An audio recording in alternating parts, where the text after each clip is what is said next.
This daily dose is brought to you by Pirate.Black. ARRR. If I was a government official and I was hell-bent on just completely stomping out Bitcoin, and I was based in America, could they do what they did to Tornado Cash and just say the entire Bitcoin blockchain is now on the OFAC list and anyone who touches it? I mean, theoretically they could, right? Theoretically they could. Like, I've never heard anyone talk about that. No.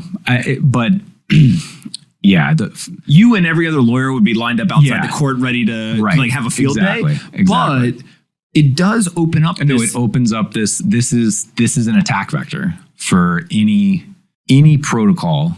And so every protocol and all developers working on these systems, communication systems for transferring value or just communication systems in general, should be rigorously testing and having really serious conversations about whether or not their technologies are sufficiently decentralized to survive something like that. Bitcoin will survive something like that. It'd make it difficult for us in the States to transact. But it would survive, The technology and infrastructure would survive. Yeah. The U.S. user could be, quote unquote, frozen out, right, from this. What it then brings into is this whole thing, like, decentralization is really freaking important. It's really important, right?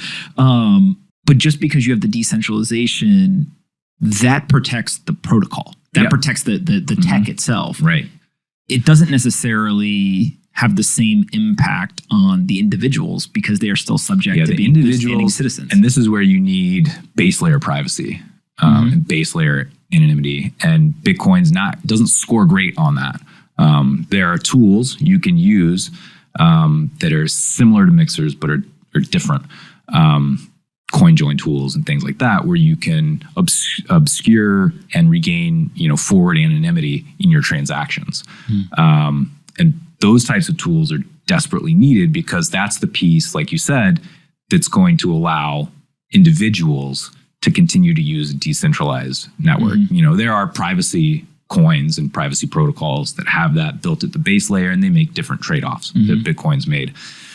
But that's the key. That's what's needed is privacy and anonymity. And the problem is we live in this, Bank Secrecy Act regime where there's know your customer regulations, and it's really hard to participate in these protocols, these cryptocurrency digital asset protocols, without going through these KYC processes and these KYC gates now. Like, it's really difficult. You can do it, but it's not user friendly.